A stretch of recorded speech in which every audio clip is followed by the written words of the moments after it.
سانح کربلا واقعہ کربلا یا کربلا کی جنگ 10 محرم 61 ہے بمطابق 9 اکتوبر 680 کو موجودہ عراق میں کربلا کے مقام پر پیش آئے، جہاں مشہور عام تاریخ کے مطابق اموی خلیفہ یزید اول لعین کی بھیجی گئی فوج نے محمد صلی اللہ علیہ وآلہ وسلم کے نواسے حسین ابن علی اور ان کے اہل خانہ کو شہید کیا۔ حسین ابن علی کے ساتھ 72 ساتھی، کچھ غلام، 22 اہل بیت کے جوان اور خاندان نبوی کی کچھ خواتین و بچے شامل تھے۔ اسلامی نظام حکومت کی بنیاد شورات پر تھی۔ آن حضور صلی اللہ علیہ وآلہ وسلم اور خلفائے راشدین کے ادوار اس کی بہترین مثال تھے۔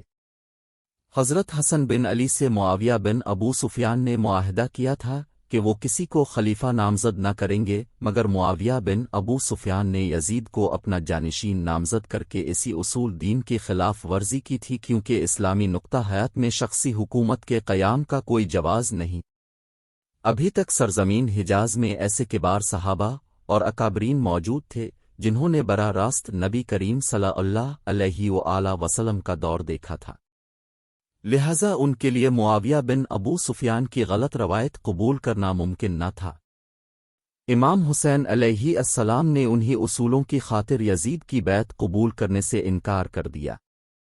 یزید کا ذاتی کردار ان تمام اوصاف سے عاری تھا جو امیر خلیفہ کے لیے شریعت اسلامیہ نے مقرر کیے ہیں۔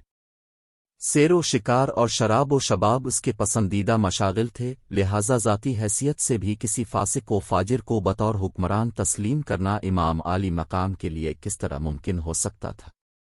یزید نے تخت نشین ہونے کے بعد حاکم مدینہ ولید بن عتبہ کی وساطت سے امام حسین علیہ السلام سے بیعت طلب کی۔ ولید نے سختی سے کام نہ لیا، لیکن مروان بن الحکم بزور بیعت لینے کے لیے مجبور کر رہا تھا۔ ان حالات میں امام حسین علیہ السلام نے سفر مکہ اختیار کیا اور وہاں سے اہل کوفہ کی دعوت پر کوفہ کے لیے روانہ ہوئے۔ جب امام حسین علیہ السلام مکہ پہنچے تو اہل کوفہ نے انہیں سینکڑوں خطوط لکھ کر کوفہ آنے کی دعوت دی تاکہ وہ خلافت اسلامیہ کے قیام کی جدوجہد کا آغاز کر سکیں، لیکن غدار اہل کوفہ نے ان سے غداری کی اور اپنے وعدوں سے پھر کر امام حسین علیہ السلام کا ساتھ نہ دیا۔